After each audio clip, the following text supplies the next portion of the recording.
아침에 시작을 알리는 글로벌 주식 라이브 월스트리트 모닝 브리핑 10월 18일 화요일 방송 시작하도록 하겠습니다. 여러분 안녕하세요. 여도은입니다.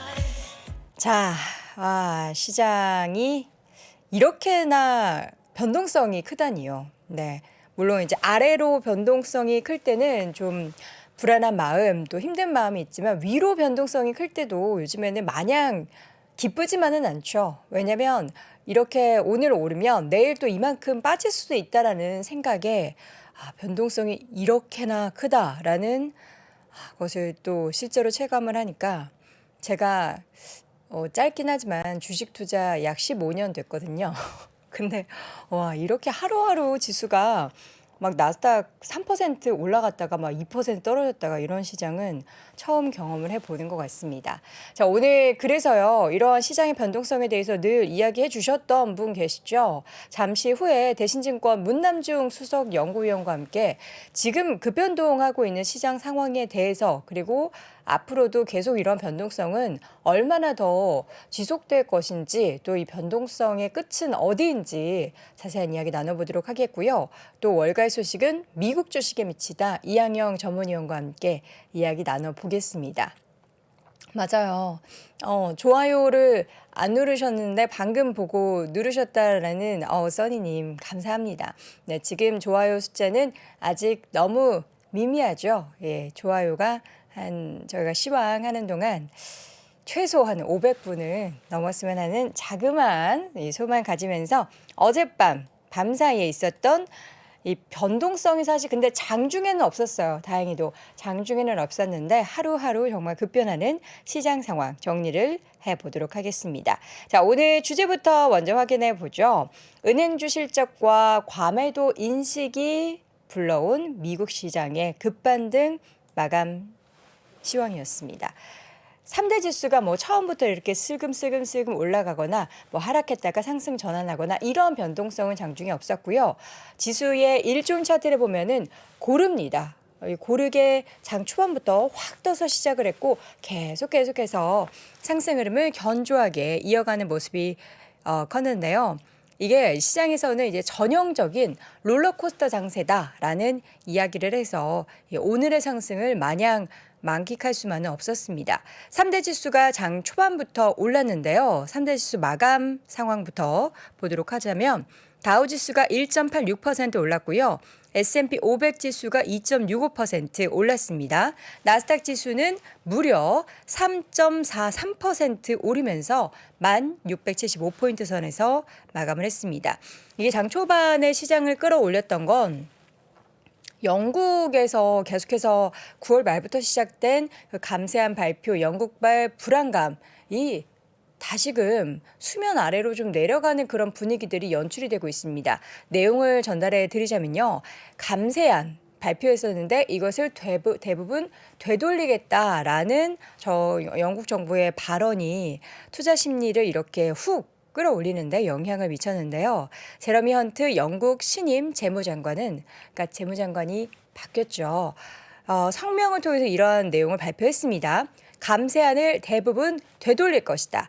소득세율 인하를 취소하고 에너지 요금 지원을 축소할 것이다 라고 이야기했고요. 최저 소득세율을 20%에서 19%로 낮추는 시기를 1년 앞당기려 했던 거 취소한다. 이렇게 내용을 밝혔습니다. 이 내용을 전체적으로 취합을 해보면요. 기존에 영국 정부가 감세안 발표한 내용의 그 규모를 보면은 연 450억 파운드였습니다. 그런데 헌트 장관이 발표한 지금까지 취소한 감세안 규모, 그러니까 450억 파운드였는데 연 320억 파운드로 취소했어요. 그러니까 450억 파운드 빼기 320억 파운드는 빨리 산수가 돼야죠. 130억 파운드. 아침부터 머리가 빨리빨리 안 돌아가네요. 그러니까 130억 파운드의 감세안은 남아있긴 하지만 기존에 발표했었던 것의 대부분을 취소했다. 그럼 나머지도 취소할 가능성에 대해서 우리가 조금의 여지를 높일 수 있는 거고 어쨌든 이 감세안에 대해서 출렁였었던 시장의 분위기가 10월 내내 사실 이어졌었는데 이걸 취소했다. 라는 소식과 함께 지수가 모두 뜨면서 시작을 했습니다. 그러나 이 가운데 발표됐었던 경제지표는 부진했고요. 경제지표가 부진한 그 내용을 보면은 경기가 위축 국면에 들어가 있다라는 것을 방증을 하는 내용이었습니다. 뉴욕주의 제조업 경기를 보여주는 10월의 엠파이어 스테이트 제조업 지수가 전월보다 7.6포인트 하락한 마이너스 9.1을 기록했습니다. 그런데 이번 달만 그런 게 아니라 이 제조업 지수가 3개월 연속 마이너스대를 기록을 했고요. 그래서 경기가 위축 국면에 있음을 시사를 하는 겁니다. 이에 대해서 한 이코노미스트의 이야기는 6개월 내에 인플레이션이 절반 수준으로 떨어질 것이라는 이런 얘기를 했고요. 그러면서 페드가 금리 인상을 4.5나 4.75 수준에서 중단을 하고 경기의 수준을 살필 것이다. 이런 내용도 이야기를 했습니다. 자, 이 가운데 기업들의 실적 발표 지금 계속해서 이어지고 있는데 금융주 실적이 생각보다 굉장히 괜찮은 것 같아요. 밤사이에는 미국의 2위 대형은행인 뱅크 오브 아메리카 BOA의 실적 발표가 있었는데 올해 3분기 247억 달러의 매출액을 기록했고요. 이는 월가의 전망치를 상회했습니다. 시장에서 좋아하는 거죠. 월가 예상치 상회하는 거. 그리고 주당 손익도 역시나 시장 예상치가 0.77달러였는데 0.81달러 기록하면서 예상치를 상회했고요. 그래서 주가가 엄청 올랐어요. 잠시 후에 얼마나 올랐는지 확인해 보도록 하겠고요. 이와 함께 뉴욕 멜론은행 역시나 시장 예상치를 웃도는 호실적을 발표를 했습니다. 그리고 BOA의 CEO 이분이 굉장히 컨퍼런스 콜을 통해서 자신감을 내비쳤어요. 지금 뭐 경기 침체, 높은 인플레이션 있지만 소비 증가 속도를 늦출 수도 있지만 우리 은행은 여기에서 별로 피해가 없을 것이다. 우리 은행 안에서는 그것을 볼 수 없었다. 보면은 고객의 예금 잔고가 코로나19 사태 전보다 높은 수준을 유지하고 있고 재정적으로도 회복력을 가지고 있다라고 하면서 굉장히 자신감을 내비치는 모습이었습니다. 이번 주에 굉장히 굵직한 기업들의 실적 발표 예정돼 있어요. 테슬라, 넷플릭스, IBM, 존슨앤존슨, 그리고 항공주 중에서 유나이티드 항공, 그리고 뭐 버라이즌 이런 종목들 기업들의 실적 발표 예정돼 있습니다. 자, 이 가운데 굉장히 초록초록한 맵을 함께 보시죠. 예. 아주 초록색이 눈을 맑게 해주는 그런 색깔이죠. 일단 마이크로소프트의 주가가 3.92% 올랐고요. 애플도 2.91% 올랐습니다. 애플 같은 경우에는 모건 스탠리에서도 긍정적인 의견을 제시했습니다. 애플에 대한 충성도가 높은 사용자를 기반으로 경기 침체가 아무리 와도 다른 기술주에 대비해서 더 나은 요금 체계로 인한 수익이 발생할 수 있다. 그러니까 이제 가격이 소비자들한테 전가할 수 있는 그러한 구조를 가지고 있다라는 부분을 긍정적으로 분석을 했고요. 애플의 주가는 2.91% 오른 142달러 선 마감이 됐습니다. 주말 사이에 큰 폭으로 하락했었던 반도체주들도 많이 올랐어요. 엔비디아가 5.89% 올랐고요. AMD도 3.6%, 마이크론은 1.48% 올랐고요. 인텔도 1% 후반, 퀄컴도 1.4% 올랐습니다. 또 다른 빅테크 기업들 구글, 메타도 주가가 많이 올랐습니다. 구글은 3.7%, 메타도 5.74% 올랐고요. 이 가운데 아마존의 주가가 바로 급반등 6.45%. 아마존이 제가 이제 어제 소식 전해드릴 때는 엄청 세일하는데 매출이 많이 줄었다라고 전해드렸죠. 근데 다들 급반등하는 분위기 속에서 아마존의 주가도 이렇게 113달러 선까지 올랐습니다. 어제는 약간 100달러 선 위협을 받았는데 113달러 선까지 올랐고요. 테슬라의 주가도 7% 넘게 올랐습니다. 지금 테슬라 실적 발표를 코앞에 두고 있죠. 과연 실적이 어떨지가 참 기대도 되고 걱정도 되는데 어쨌든 테슬라의 주가도 200달러 선 지켜내면서 219달러 선까지 올랐습니다. 포드와 GM의 주가도 모두 1에서 2%대 강세를 보였고요. 어제는 다 올랐어요. 필수 소비재, 코스트코, 월마트의 주가도 모두 올랐고 코카콜라도 올랐고 펩시도 상승 흐름 보였습니다. 어제 시장에서 국제유가 같은 경우에도 85달러 배럴당 85달러 수준에서 마감을 했는데요. 어제는 에너지주들도 함께 올랐습니다. 엑슨모빌을 비롯한 옥시덴탈 페트롤리움 등의 종목들 1%대 올랐고요. 어제 이제 호실적 발표했던 금융주 주주, 특히나 이제 뱅크 오브 아메리카의 주가를 확인해 보도록 하겠습니다. 6% 넘게 올랐습니다. 뱅크 오브 아메리카 33달러 선까지 오르면서 마감을 했고요.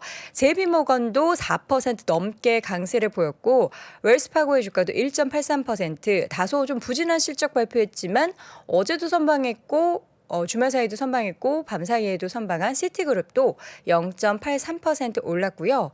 네, 어제 댓글 보니까 이제 우리 이항영 위원님이 저에게 선물로 주신 버크셔에서 왜 저 수익 구간이냐고 물어보신 분 계셨는데 손실 구간이죠. 예. 277달러 선이니까요. 1.59% 그래도 어제는 올랐습니다. 근데 뭐 버크셔에서의 걱정은 하는 게 아니죠.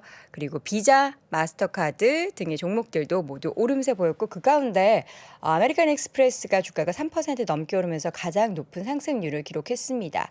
자, 어제 같은 경우에는 이제 밤 사이에 개별적인 기업들, 어제 넷플릭스도 많이 올랐어요, 여러분. 넷플릭스 실적 발표 예정되어 있는데 6% 넘게 올랐거든요. 웰스파고에서 이런 분석 좀 긍정적인 분석이라고 볼 수 있겠죠. 앞으로 예정돼 있는 그 6.99달러 광고가 포함된 그 서비스에 대해서 좀 기대감을 내비치는 모습이었고요. 주가 어제 함께 6% 넘게 올랐습니다. 그리고 로블록스의 주가가 두 자릿수 대 강세를 보였는데요. 이건 좀 약간 의외였어요. 전년 대비해서 지금 뭔가 이용자 관련한 데이터가 굉장히 또 호전적이다. 작년 대비해서 더 나아지고 있다. 이러한 소식을 전하면서 주가가 두 자릿수 대 급등을 보였고 요즘에 또 문제로 영국과 함께 문제로 키워드로 항상 거론되고 있는 크레딧 스위스 같은 경우에는 자본 조달을 위한 크레딧 스위스 은행의 일부를 매각할 준비가 돼 있다는 보도가 주말 사이에 있었고요. 이와 함께 월요일장에서의 주가도 상승을 보였습니다. 자, 이렇게 해서 방금 전 마감했었던 뉴욕 시장 분위기 쭉 확인해 봤고요. 잠시 후 심층 인터뷰 대신증권 문남중 수석 연구위원과 함께 돌아오겠습니다. 바쁘게 지나가는 여의도의 하루. 지친 마음을 쉬게 해주는 그윽한 향이 있습니다. 갓 우려낸 차의 풍부한 향으로 되찾는 한 잔의 여유. 건강한 블렌딩 티 전문 브랜드 룩 아워 티는 오늘도 3프로TV와 함께합니다. 네이버에서 룩 아워 티를 검색하세요. 배송 메모란에 3프로TV를 입력하시면 티베이스 3종 세트를 증정해드립니다. 임자, 3프로TV랑 백년 화편이랑 참 똑같은 거 알아? 암만 알죠. 참 잘들 만들어. 3프로 콘텐츠도 그렇고 백년 화편은 쫄깃쫄깃 떡맛이 참 좋고 또 락샤리 하자뇨. 3프로 내용이랑 백년 화편식 재료가 얼마나 고급진데. 무엇보다 참 성실들혀. 매일 새 콘텐츠 올려주고 매일매일 당일 만든 떡만 배송하자뇨. 떡상하는 그날까지 백년화편.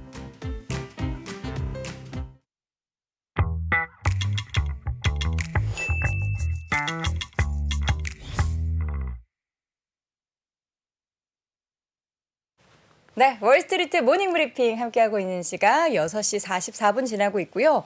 제가 오늘 웬만하면 셔츠 안에 이렇게 티셔츠 입고 하는 이런 스타일을 추구하지 않는데 여러분 오늘 진짜 추워요. 저 깜짝 놀랐어요. 일단 서울 기온이 지금 한 자릿수예요. 물론 이제 해가 뜨면 약간 기온이 올라가긴 하겠지만 어제는 바람이 그렇게 불더니 오늘은 이게 초겨울인가 싶을 정도의 기온입니다. 아침에 나가실 때 뭐 자켓 같은 거 좀 얇은 거 입으시더라도 뭔가 머플러 하나쯤은 더 챙기셔야 따뜻한 출근길이 되지 않을까라는 생각이 들고요. 이제 멋부리다 얼어 죽는다라는 어르신들의 말씀 있죠. 지금은 멋부릴 시기가 아닙니다. 건강 잘 챙기실 수 있도록 옷 단단히 입고 출근하시기 바라겠습니다. 자, 이번에는 심층 인터뷰 대신증권 문남중 수석 연구위원 함께합니다. 위원님 어서 오세요. 네, 안녕하세요. 네, 반갑습니다. 자, 변동성이 이렇게 지수가 하루에 2% 올랐다, 뭐 3% 떨어졌다, 다시 3% 올랐다 이런 시장이 최근 한 20년 사이에 있었나요? 없지는 않았죠. 근데 보통 이제 저점검에서 그쵸. 보면 급등락이 좀 많이 나타나고 네. 있는 상황이기 때문에 어떤 경우에는 또 지금 현재 미국 증시가 저점권에 다 달했다고 생각할 수도 있는 오. 부분들도 분명히 있습니다. 그런 시그널을 볼 수도 있겠군요. 네. 그래서 이제 최근 미국 증시의 급등락 관련해서 그 원인이 무엇인지에 대해서 오늘 좀 얘기를 드리려고 하는데요. 네. 고물가의 경직성을 알려준 지표가 지난주 9월 근원 CPI를 통해서 확인됐었는데 사실 미국 증시는 극복하고 큰 폭으로 올랐었죠. 네. 그리고 나서 인플레 기대를 높여준 미시간 10월 기대 인플레이션을 이유로 또 하락을 했기 때문에 사실 그 자체가 좀 모순인 것 같아요. 그래서 이제 저는 본질적인 문제를 좀 염두에 둘 필요가 있다고 생각을 하는데 금융시장이 기대하는 이 물가도나 속도와 폭에 대한 기대치가 너무 높다는 겁니다.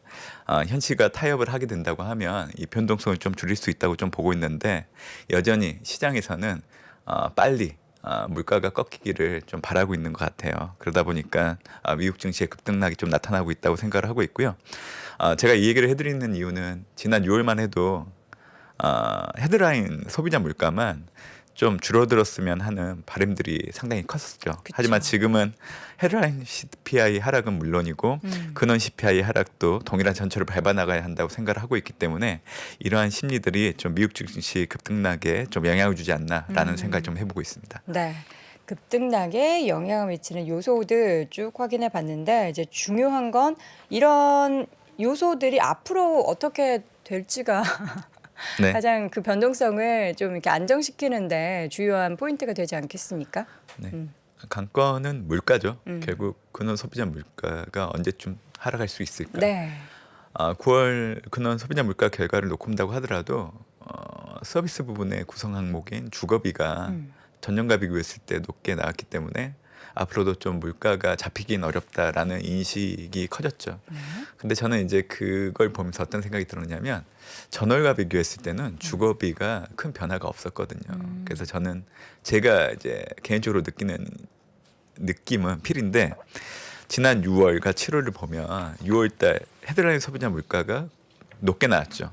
하지만 미국 증시는 오르고 올랐던 그 이유는 그 다음 달부터 헤드라인 소비자 물가가 좀 오름폭을 줄일 수 있다. 이 기대감이 반영되면서 미국 증시가 올랐던 걸 기억을 하실 수가 있을 거예요. 그래서 제가 이번에도 9월 근원 소비자 물가 결과를 보면서 미국 증시가 올랐잖아요. 네. 근데 결과는 안 좋게 나왔단 말이에요.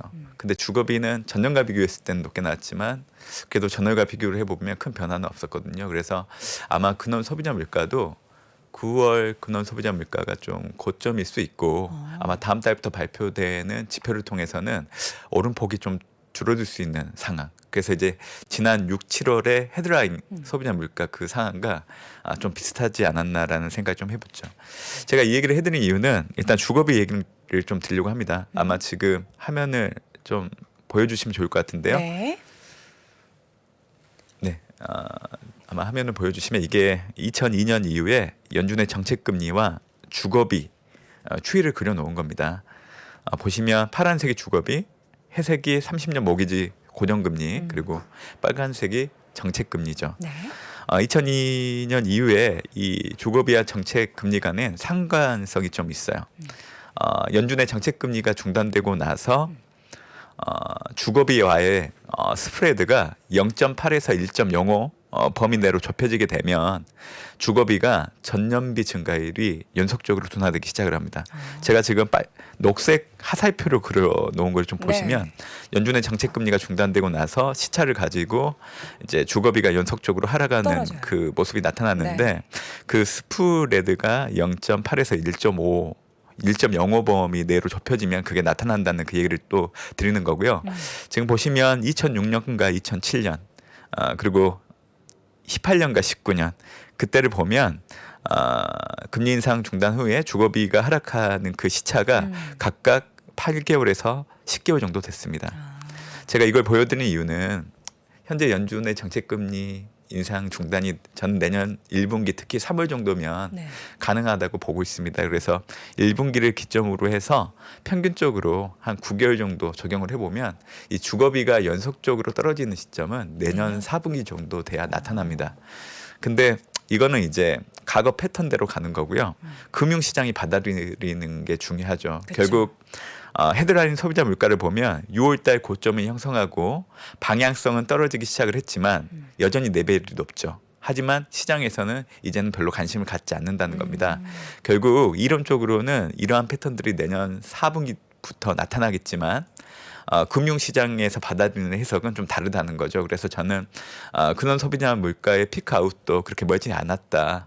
결국 방향성이 오름폭을 줄이는 쪽으로 가게 된다고 하면 여전히 4배는 높더라도 시차를 두고 증시가 반영하는 이 민감도는 상당히 낮아질 수 있다라고 생각을 하고 있죠. 그래서 저는 앞으로 이 금융시장이 기대하는 물가의 하락 속도와 폭에 대한 기대치가 시간이 지날수록 현씨가 타협을 할 걸로 좀 보고 있기 때문에 아무래도 그런 소비자 물가를 받아들이는 이 증시의 부정적인 영향들도 빠르면 다음 달 늦어도 올해 연말 전까지는 나타날 수 있다라고 생각을 하고 있기 때문에 저는 최근에 나타나고 있는 물가를 받아들이는 미국 증시의 어떤 방향성을 놓고 온다고 하면 이미 그런 것들이 나타나고 있지 않나라고 생각을 하고 있어서 물가는 앞으로 미국 증시에 부정적인 영향을 주는 그 민감도는 좀 떨어지지 않을까 저는 생각을 하고 있어요. 네. 그 부정적인 영향 일단 하나 물가 관련해서 주거비 네. 내용했고요. 또 뭐가 있을까요? 사실 물가 관련해서 얘기를 더 드리면요. 네. 중간 선거 얘기를 또 좀 드려야 돼요. 자, 중간 선거는 네, 11월 8일 예정되어 있죠. 얼마 남지 않았습니다. 네. 올해 7월 이전과 이후를 놓고 본다고 하면 분위기가 많이 달라졌어요. 7월 이전까지만 놓고 본다고 하면 물가가 너무 높았고 미국 경기 둔화로 인해서 바이든 민주당이 인기가 별로 없었어요. 네. 7월 이후부터는 반전이 나타나기 시작을 하죠. 그 이유는 6월 말에 등장한 낙태법과 관련된 이슈가 등장하면서 분위기의 반전이 나타나기 시작을 했고요. 실제적으로 9월달 MBC가 조사한 여론조사를 보면 MBC죠. 우리나라 네, 문화방송이 아니고요. 예, 미국 MBC. 미국의 MBC. 네. 예. 중간 선거에서 민주당이 이겼으면 하는 그 여론이 올라가기 시작을 했어요. 네. 8월에서 9월. 네. 그리고 바이든 국정 수행 지지율 역시 8월에서 9월 3%포인트 정도 올라가기 시작을 했죠. 네. 그리고 항상 중간 선거 관련하면 항상 트럼프 얘기가 나오잖아요. 네. 근데 트럼프 탈범성이 8월 달부터 부각됐기 때문에 실제적으로 트럼프에 대한 부정적인 인지도는 지금 현재 50%가 넘어가는 상황이에요. 그래서 현재로서는 바이든 민주당에 대한 중간 선거 승리 확률들이 많이 높아지고 있죠. 그래요? 제가 본 뉴스는 또 다르던데. 공화당이 더 높아지고 있다라는 기사도 봤는데 이게 다들 약간 보는 지표가 다른 건가요? 아니, 뭐죠? 여론조사를 하는 기간이 달라서 그런 결과가 나오는 것도 있고요. 중간 선거 결과는 우선적으로는 민주당이 상원을 다수당을 차지하는 건 확실해요. 근데 상원. 중요한 거는 하원에서 많은 의석수를 공화당에 뺏기느냐 여부예요. 그래서 올해 중간 선거의 결과를 놓고 봤을 때는 하원에서 민주당이 의석수를 최소한으로 뺏기냐 공화당 이제 그걸 놓고 민주당이 선전했구나. 이렇게 좀 평가를 하시면 되는 겁니다. 네. 중간 선거 얘기를 해드린 이유는 결국 승전하기 위해서는 바이든 민주당이 주택시장 가열을 해소하면서 주거비의 경직성을 낮추는데 정책적인 힘을 동원하는 게 관건이라는 겁니다. 그래서 지금 30년 만기 고정 금리, 모기지의 평균 금리가 6.81%인데 2006년 이후 가장 높은 수준을 보이고 있는 상황이고 또 실제적으로 주택담보대출의 신청 규모를 나타내는 MBA 종합지수나 MBA 구매지수를 놓고 본다고 하면 전년과 비교했을 때 각각 69%, 39% 하락을 하고 있는 상황이에요. 그래서 결국 주택가격 둔화에 힘이 이제 실어질 수 있다고 생각을 하고 있기 때문에 이런 중간 선거와 관련된 이벤트 역시 앞으로 이제 주거비 관련해서 좀 오름폭이 줄어드는데 좀 영향을 줄 수 있다라는 생각을 좀 해보고 있죠. 그래서 결국 이 물가를 놓고 봤을 때 중요한 지표는 11월 10일 발표되는 이제 10월 근원 소비자 물가가 될 겁니다. 결국 그 이전까지는 9월 근원 소비자 물가 결과에 대해서 시장은 확대 해석하지 않을 거라 저는 생각을 하고 있고요. 아까 잠깐 화면에 보여주셨는데 CME 패드워치 제가 이제 월요일날 발견된 리포트를 작성하기 위해서 이제 일요일날 봤던 수치이긴 하는데 아마 큰 변화폭은 없을 거예요. 네. 지금 11월 75bp 금리 인상 확률이 97.2%, 그리고 12월 달 FMC 때 75pp 올리는 확률이 지금 69.8% 정도까지 올라왔어요. 제가 이 수치를 말씀드리는 이유는 9월 근원 소비자 물가 결과는 사실 11월 FMC를 얼마 남겨두지 않고 있는 상황이었기 때문에 11월 금리 인상 폭에 대한 관심을 높이는 데 영향을 줘야 되는데, 지금 현재 근원 소비자 물가 9월 결과는 12월 FMC에서 금리 인상 폭을 어떻게 가지고 가야 될지 쪽으로 이제 관심이 옮겨가 버린 상황입니다. 그래서 지금 현 시점에서 다가오는 11월 FMC는 결과치가 증시에 미치는 영향력이 그렇게 부정적이지 않을 거라는 그 얘기를 드리는 겁니다. 그래서 지금 현재 미국 증시의 급등락은 나타나고 있지만, 저는 S&P 500 지수 기준으로 지금 현재 3,500선이 어떻게 보면 저점권이 두터워질 수 있는 지수대라고 생각을 하고 있기 때문에 최대한 3,500선을 사수하는 데는 가능하지 않을까, 그런 생각을 좀 해보고 있는 상황이고, 네. 결국 12월 FMC도 얼마 남지 않은 상황이지만 11월 FMC 결과가 미국 증시에는 그렇게 크게 영향을 미치지 않을 거라는 생각을 좀 가지고 있습니다. 네.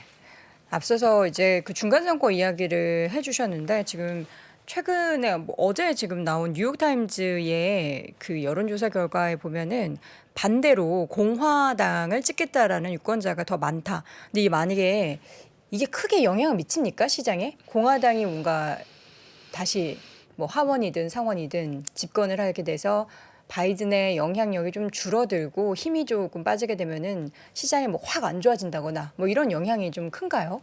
일단 기간마다 결과치가 각기 다르기 네. 때문에 뭐 현재로서는 그 영향도가 그렇게 크진 않지만 결국 중간 선거 결과가 좀 바이든 민주당이 사수하는 쪽으로 결과가 나오게 된다고 하면 네.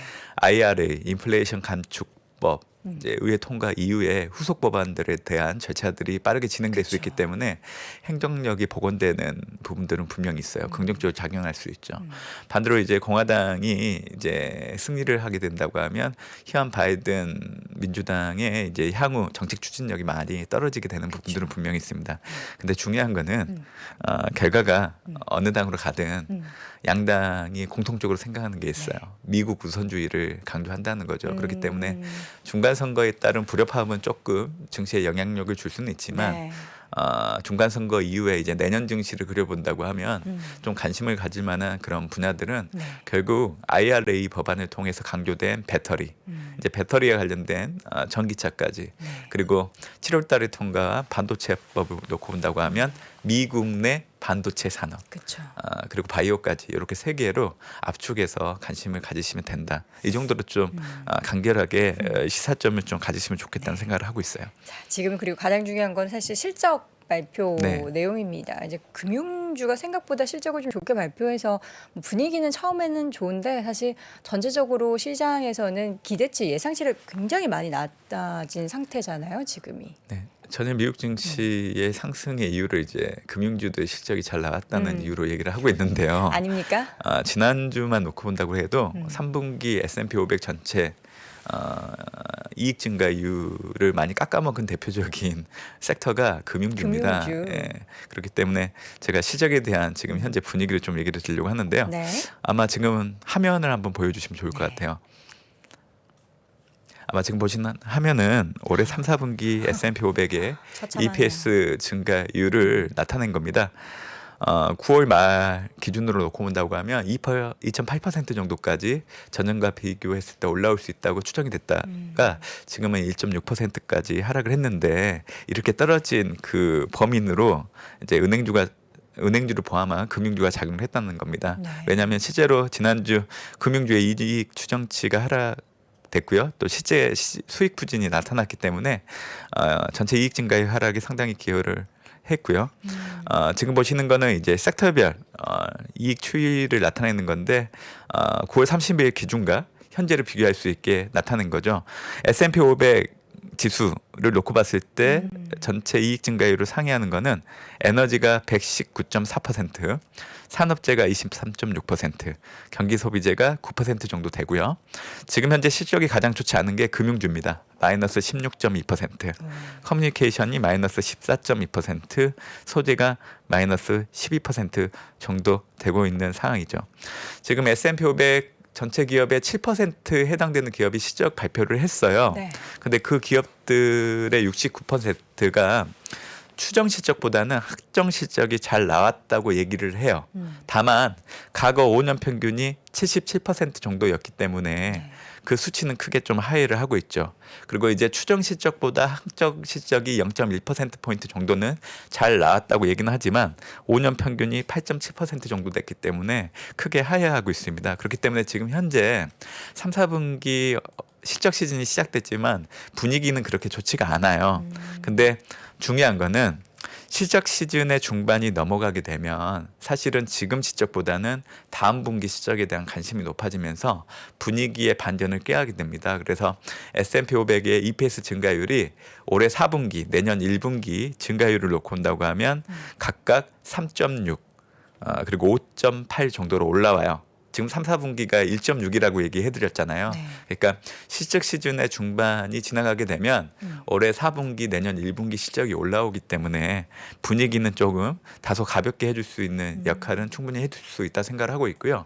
지금의 실적 부진은 지금 미국 증시가 선반영하고 있다고 생각을 하고 있고 지금 S&P 500의 12개월 선행 PE가 15.5배 정도 되죠.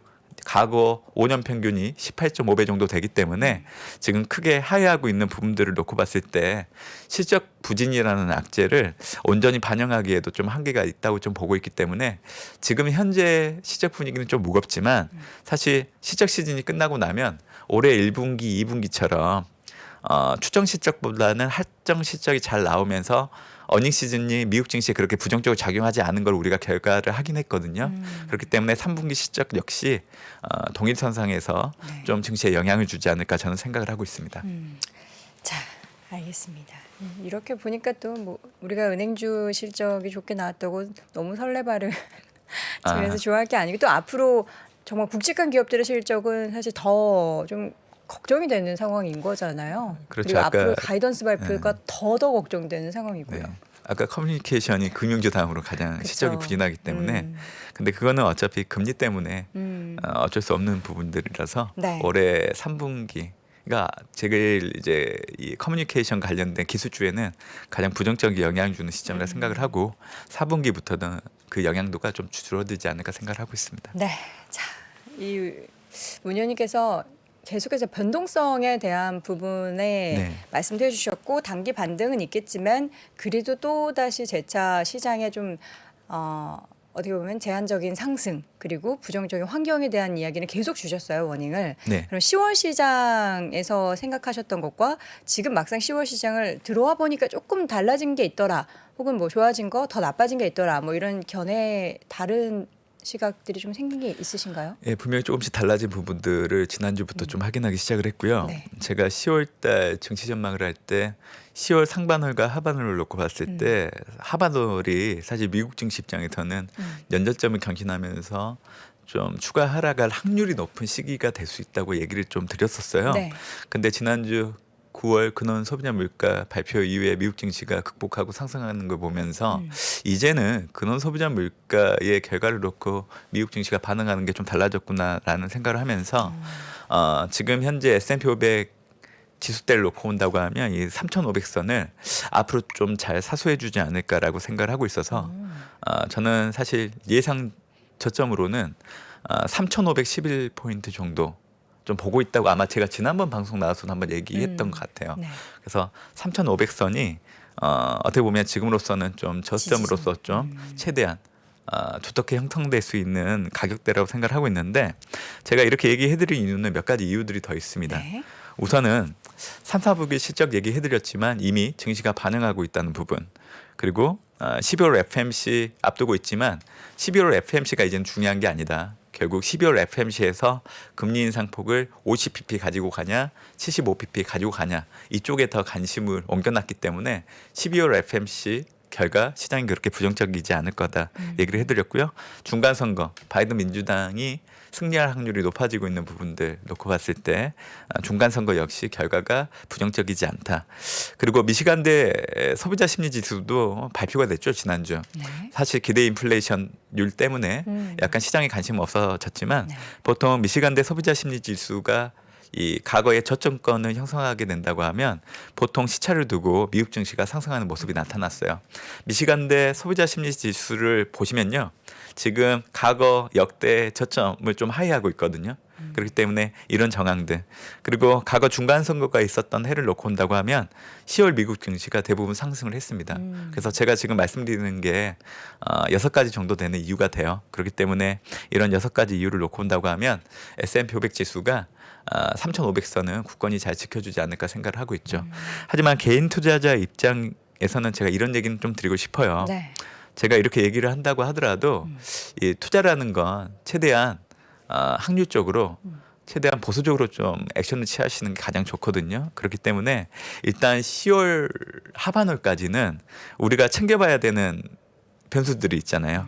물론 이제 지나간 변수이긴 하지만 뭐 물가 그리고 지금 현재 진행되고 있는 실적 그리고 이제 12월 FMC도 11월 1일, 2일 예정되어 있기 때문에 네. 보통 증시에 반영되는 거는 보통 2주 정도 앞서서 반영되는 그런 것들. 그럼 이번 주 다음 주네. 그렇죠. 예. 근데 지금 9월 근원 소비자 물가 결과치가 11월 FMC는 거의 관심 없게 만들어 왔기 때문에 그렇게 크게 영향은 없다 생각을 합니다. 네. 그리고 11월 8일 중간 선거 결과. 그러니까 저는 이러한 모든 결과들이 증시에 선반영됐는지 여부를 확인하고 대응해도 늦지 않다는 거예요. 물론 이제 그렇게 된다고 하면 내가 매수하려고 하는 가격보다는 조금 높아질 수는 있는데 반대로 이제 그거는 가정이잖아요. 네. 내가 만약에 투자를 했는데 그 이후로 이제 증시가 올라간다고 하는 가정에서 그렇게 그렇죠. 투자를 하는 건데 증시라는 건 항상 예견하는 대로 되진 않기 때문에 그렇기 때문에 일단은 예정되어 있는 변수들의 결과들이 증시에 선반영됐는지 여부를 확인하면 좋을 것 같고요. 네. 저는 3,500선은 최대한 잘 사수해 줄 거로 좀 보고 있기 때문에 앞으로 좀 미국 증시의 변동성이 좀 줄어들 수 있고 그동안은 좀 매일마다 미국 증시가 어떻게 끝났는지에 대해서 마음 졸이면서 보셨는데 아마 그런 심리들은 조금씩 이제 없어지지 않을까라는 생각을 좀 해보고 있습니다. 네. 네.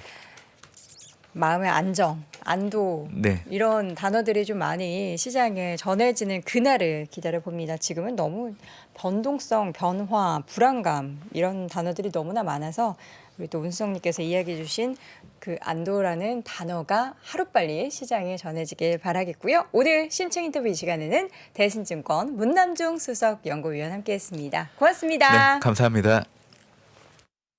카카오 목이 좀 칼칼하시죠? 카카오 맵 안 되고 카카오 톡도 안 되고 결제 안 되고 소상공인 분들 뭐 택시 하시는 분들 등등 굉장히 피해가 컸다고 하는데 여기서 그래서 이제 투자 아이디어가 두 가지로 나뉩니다. 과연 이 한 회사에 이렇게 몰빵되는 현상 계속 가겠냐? 안 된다. 반면에 우리가 이렇게 카카오에 많이 의지했다. 이걸 다시 한번 깨달았다. 그래서 밸류를 인정한다. 그런 분들도 계시더라고요. 네. 답답합니다. 누가? 월스트리트 모닝 브리핑은 한국투자신탁운용과 함께합니다. 네, 월스트리트 모닝 브리핑 함께하고 있습니다. 현재 시각 7시 8분 지나고 있고요. 예, 밖에는 어저께 동이 좀 트고 있습니까? 요즘에 이제 해가 좀 늦게 뜨기 시작하면서 저의 출근길이 암흑 같아가지고 저의 이제 깨알 행복인 하늘을 보는 맛이 없어서 좀 아쉬운데요. 여러분들은 아침 해가 빛나는 하늘을 만끽하시면서 출근하시길 바라겠고요. 자, 월가의 소식 미국 주식에 미치다 이항영 전문위원 함께 하도록 하겠습니다. 위원님 어서 오세요. 네, 안녕하세요. 밖에 이항영입니다. 해 떴나요? 완전히 떴다고 할 수는 없죠. 이제 뭐 완전한 여명이 살짝 여명이란 말 여명은 쓰나요? 저녁이죠. 모르겠습니다. 네. 약간 뭐, 그래도 아주 어둡지 밝은데? 않은 예, 그 정도입니다. 예. 저는 이제 해가 좀 늦게 뜨니까 이게 네. 뭔가 바이오 리듬이 네. 생체 리듬이 아직 밤으로 인식하고 있는 것 같아요. 잠자는 걸로. 하루가 길게 인생을 살고 계시잖아요. 잠이 잘 안 깨요. 그래서 월스트리트 모닝 브리핑 우리 위원님이 끝날 때쯤 되면 약간 네. 잠이 깹니다. 네. 예, 약간 수면 중인 것 같은데 우리 지금 미국 시장 같은 경우에도 보면은 네. 이게 제정신이 아니다. 그런 생각이 좀 들어요. 너무 널뛰기니까요. 새벽부터 점잖은 말 써야 되는데 네. 약간 그 급락 급등 급등이 계속 그러니까요. 반복되는 모습이라서 예측하는 거 쉽지 않고 이럴 때 이제 보면서 매매하겠다 이러기에는 잘못하면 이제 꽝 되는 그런 분위기죠. 여하튼 지난주부터 그런 얘기를 하는 사람들 꽤 있고 저도 좀 전해드렸습니다. 그런 의견이 있다라는 정도까지만 말씀드렸는데요. 네. 지난 목요일날 금융주에서는 제일 먼저 블랙락이 실적 발표했는데 은행은 아니니까요. 발표했고요. 금요일날 실적 발표한 건 어제 좀 자세히 전해드리면서 배당 관련된 것도 말씀드렸었는데요. 오늘은 이제 뱅크 오브 아메리카가 실적 발표했고요. 네. 내일에는 이제 오늘 밤이죠. 한국 시간 오늘 밤은 이제 골드만삭스가 발표하면서 이제 은행 업종도 자잘한 건 나머지 다 끝나는 분위기입니다. 주요 메이저들 다 끝나는 거 하는데요. 이런 것들이 나름 긍정적으로 나왔습니다. 오늘까지 발표된 주요 은행 중에서 실적을 미스한 거는 모건스탠리 하나입니다. 나머지는 꽤 괜찮게 나왔어요. 그런 것들이 좀 오늘도 시장에서 호재로 인식됐고요. 플러스 이건 늘 얘기 나왔던 과매도 인식 이런 것들이 분명히 있는 거죠. 거기다 잠시 후에 말씀드리겠지만 아무리 이렇게 떨어지더라도 200일선을 전후로 한 반등과 저항은 가능하다. 얘기를 누구 입에서 나왔냐면 이번 시장에서 가장 정확하게 맞췄다고 얘기하는 마이크 윌슨에서 나온 거거든요. 그러니까 마이크 윌슨은 지난 주말 기준을 보면 11% 올라가는 4,000선 내지 4,100선을 얘기하는데 200일선이 4,155 정도 나옵니다. 지금 그래서 그 정도까지만 가더라도 뭐 큰 건 아니다라는 정도 멘트가 나왔고요.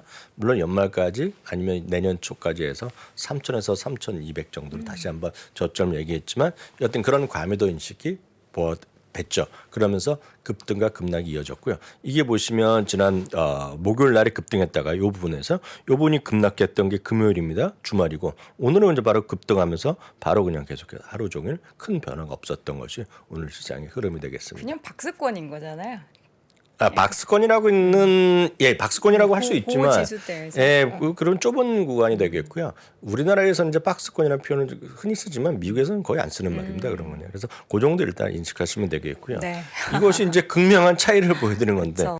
이거가 이제 금요일 주식시장의 하루의 모습이었고요. 새빨간. 새빨간 거. 오늘 이제 반대로 아주 완전 초록색으로 나는 것이 오늘의 흐름. 그래서 이게 지금 어느 정도 그 뭐라 할까요? 좁은 구간에서의 좀 올라가는 것도 있고 떨어지는 것도 있어야지 주식시장의 정상적인 생태인데 지금은 정상적인 흐름이라고 얘기할 수가 없죠. 그렇죠. 실제로 보면요.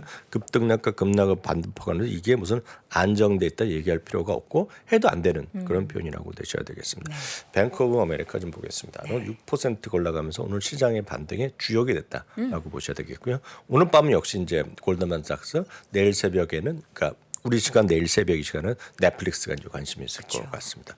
여튼 주당 이익은 81센트가 나오면서 77센트보다 좀 좋게 나왔고요. 매출도 늘어났고 순이자 수익, net interest 그 인컴이라고 말씀드렸어요. 그래서 순이자 수익, 그러니까 대출 이자에서 그 우리 예금 이자 주고 받는 걸 빼는 거라고 말씀드렸어요. 아주 쉽게 표현하면 우리가 예대만이라고 흔히 얘기하는 것들인데 이게 오늘 생각보다 좋게 나왔고 이게 지난 주말에 보여드렸다시피 JP모건 사상 최대가 났던 바로 그 부분이 되겠습니다. 뱅크 오브 뉴욕 멜론도 뭐 깜짝 실적이 나왔고요. 순이자 수익은 특히 여기는 44%나 나왔습니다. 그러다 보니 은행 업종이 금융 업종의 전체적인 다 다루는 것은 XLF가 되겠고요. 그 안에서 은행 업종이 KB입니다. 섹터 ETF가요. 중분류가 되겠죠. KB가 2.6%가 올라간 것이 오늘 흐름이 되겠고요. 그러다 보니 최근 일주일만 보겠습니다. 최근 일주일만 보면 그러니까 지난 10일부터 11, 12일 그 물가지수 발표될 때 포함해서입니다. 최근 일주일 동안 흐름 보면 3대 지수의 흐름이 되겠죠. 상대적 제일 위에 있는 것이 상대적으로 다우지수 지난주에 플러스 결국 났잖아요. 포함해서 지금 은행 업종이 최근 일주일 동안에는 3대 지수보다 조금 비슷하거나 위에가 있고요. 그 밑에 있는 것이 S&P 500과 나스닥. 나스닥은 오늘도 많이 올랐지만 위아래 보면 일주일 동안 아직까지 마이너스 흐름 보이고 있고 진폭이 가장 큰 것이 나스닥인 것은 최근의 흐름이 되겠습니다. 바로 이 부분 어저께 보여드렸잖아요. 다시 한번 보여드리지만 이거는 이제 지난 금요일 발표된 걸 참고적으로 혹시 어제 못 보신 분을 위해서 말씀드리면 순이자 수익이 사상 최대가 나오고 있다는 겁니다. 물론 순이자 수익이 올라가면 뭐합니까? 결국은 대출을 통해서 뭐 크게 망했거나 대손이 나오거나 아니면 자기네가 운영하는 채권의 운영 그리고 주식의 운영 IB 쪽의 사업에 딜에서 손해가 났기 때문에 지금 재미가 없는 건데 그런 것들이 조금 안정되거나 그러면 이 효과가 있었다는 거죠. 저나 부사장님이 흔히 금리 올라가는 주가 올라갔다는 건 이걸 보고 얘기했던 건데 지금은 그것보다 더 크게 시장이 망가지면서 채권이 크게 손실 난 거잖아요. 그리고 주식도 엄청 손실이 났기 때문에 재미가 없었던 건데 그것만 조금 안정되면 은행업체가 살아날 수 있다는 그런 희망은 여전히 있는 겁니다. 지금요. 그래서 이런 것들이 순이자 수익이 되겠고요. 어저께 거 다시 한번 못 보시면 좀 이거 상당히 중요한 개념에서 오늘 이틀째 다시 보여드렸는데 이건 뭐 요거 숫자는 약간 틀립니다. 주가 좀 반등했기 때문에. 그렇지만 뱅크 오브 아메리카의 2.85%대라는 배당 수익률, 시트그룹이 지금 4.7이 나옵니다. 4.7%라는 수익률, 골드만삭스, JP모간, 모건 스탠리, 웰스파고 이런 배당 수익률이 주가는 더 떨어질 수 있죠. 그렇지만 이 회사가 시트그룹이나 뱅크 오브 아메리카 망하겠느냐? 물론 망할 수는 있죠. 왜? 리만 사태 때 망해갖고 다 은행 자본이 들어갔고 벅시에스의 자본이 들어간 거 아닙니까? 그럴 수 있다고 우리가 만에 하나 일을 우리가 장담할 수는 없으나 웬만해서 망하지 않을 거라는 생각이 든다 그러면 이 배당 수익률은 안정될 수 있죠. 물론 배당이 전혀 관심 없는 젊은 분들이나 투자자들은 관심이 없지만 배당에 관심 있고 이러면 장기적으로 보실 분들은 흥미로운 수준에 온 건 사실입니다. 지금. 그러니까 이런 것들이 지금 어떤 은행 업종에 대한 지금 저가 매수, 최소한 저가 매수의 심리는 지금 불을 비추고 있다라는 정도 일단 설명드릴 수 있겠습니다. 네. 자, 은행주 외에도 또 주요 기업들의 어제 주가 상승이 좀 두드러졌던 부분이 있었는데 넷플릭스 네. 이게 좀 그 광고 요금제 기대를 하는 쪽도 있고 나와봐야 안다는 쪽도 있고 좀 그렇죠. 의견이 분분해요. 맞습니다. 왜냐하면 이번에 12개 국가에서 11월 3일 우리나라도 하나요? 우리나라도 포함돼 있죠. 우리나라가 5,900원에 나와 있거든요. 5,900원인데 이게 논란이 있습니다. 어떻게 될지 모르죠. 다만 그래서 이렇게 긍정적인 사람도 있고 부정적인 사람도 있는데요. 넷플릭스란 주식이 지금 보시면 지난 2분기까지 상반기까지 떨어질 때 보면 50% 이상 떨어졌고 그 메타 플랫폼 얻어서 제일 많이 떨어진 주식입니다. 그럼 상대적으로 많이 떨어진 주식 중에서 지금 3분기예요. 3분기에 그러니까 7, 8, 9월 동안에 나름 반등을 했던 대표적인 기업하면 어떻게 검색을 하더라도 넷플릭스가 분류가 됩니다. 넷플릭스는 어찌 됐건 나름 전형적인 바닥에서 안정적으로 좀 지지는 받고 있는 거예요. 근데 이거의 이제 결론은 내일 아침에 나오겠죠. 왜냐하면 요때요. 요 개파락할 때, 요 두 번째 개파락할 때가 지금 요때는 이제 충격적이었던 기억하실 것 같습니다. 이때 뭐가 나왔냐면 10년 만에 처음으로 순가입자가 감소됐고요. 이때 이미 예측을 했어요. 이번 분기도 감소할 겁니다 하면서 역시 떨어졌어요. 근데 요때는 뭐가 나왔냐면 요때 나오면서 나온 거가 앞으로 3개월 후에는 요번에 순증할 거다. 그래갖고 예고했던 거가 3개월 전에 예고했던 거가 그래서 내일 여러분들 기억하실 줄 아는 100만 명입니다. 100만 명이 늘어날 거라고 가이던스를 줬는데 100만 명을 돌파할지 아니면 100만 명이 못 미칠지 아니면 더 마이너스 날지 내일 만약 마이너스 나거나 100만 원 이하 나오면 주가 많이 떨어질 가능성을 또 배제할 수 없습니다. 혹시 100만 명 언저리가 나오면 그 다음에 우리가 기대하는 것은 소위 이번에 말씀하셨던 광고 기반 구독자가 대한 회사 측의 어떤 평가 내지 전망이죠.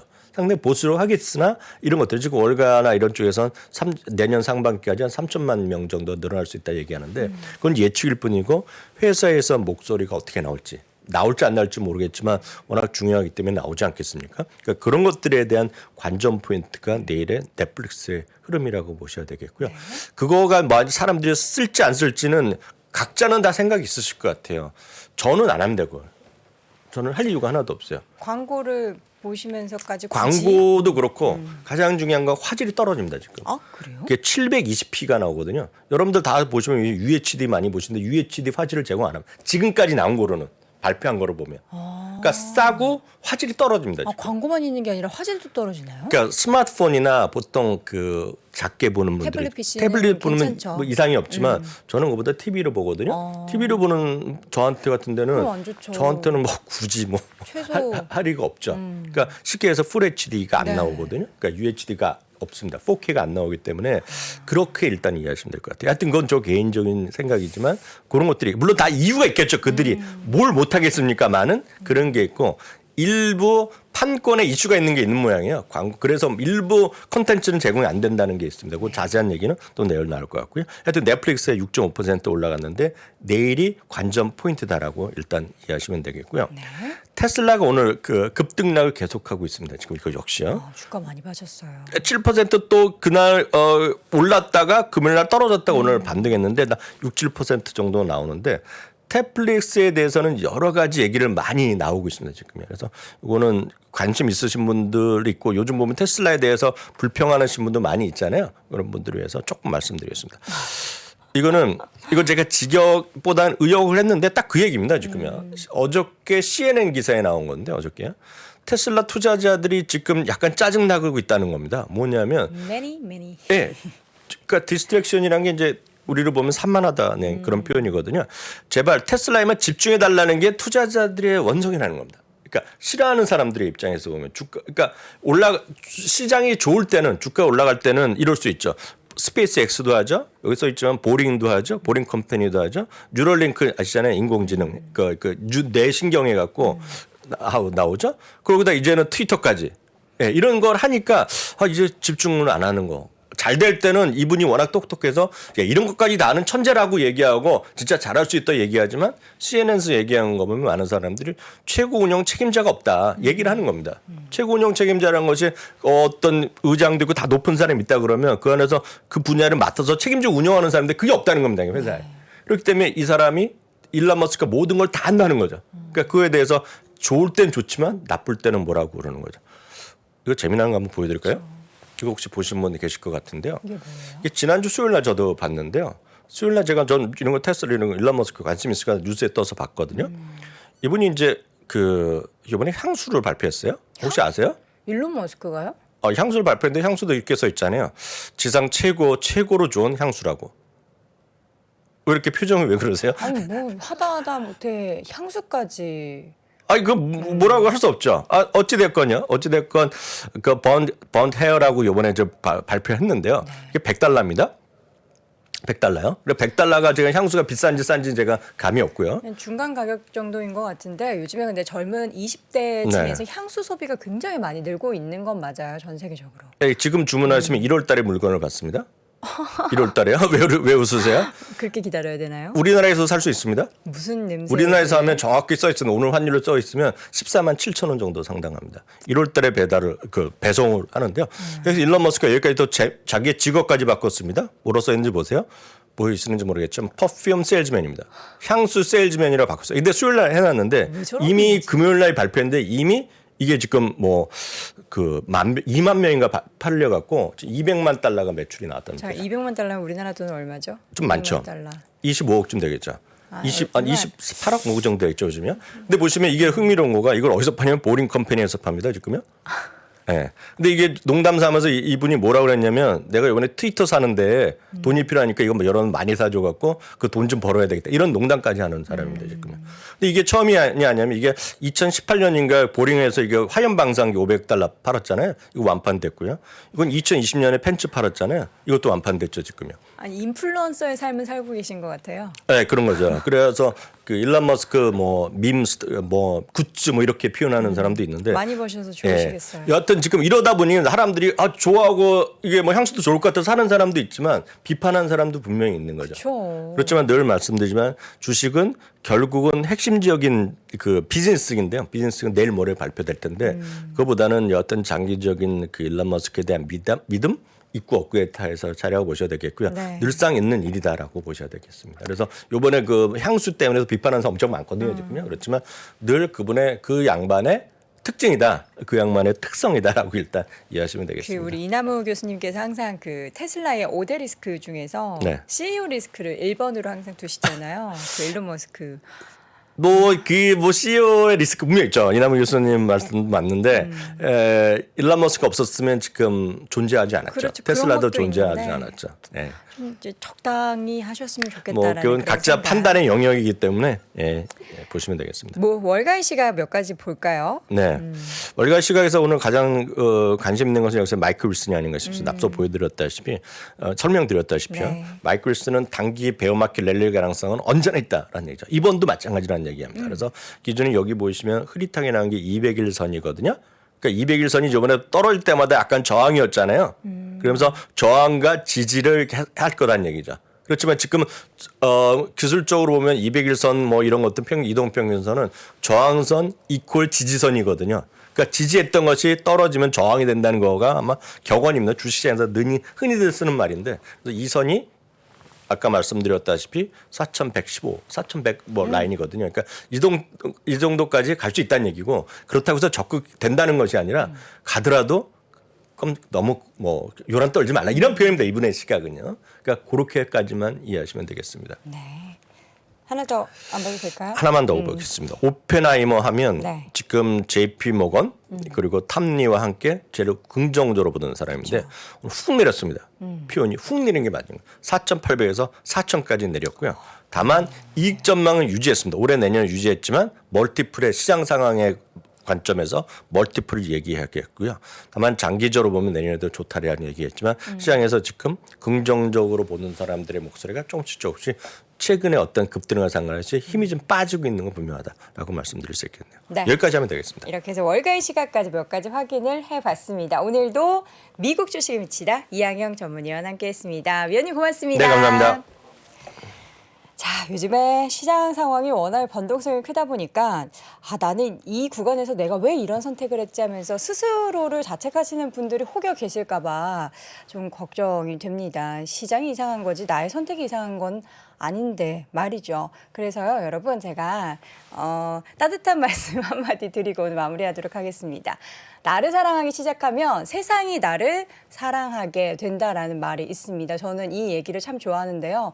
여러분들의 지금 선택이 어떻게 됐던 여러분의 선택 그리고 여러분 스스로를 좀 더 사랑할 줄 아는 하루 되시길 바라보도록 하겠습니다. 저는 내일 오전 6시 30분에 다시 돌아오겠습니다. 여러분 고맙습니다.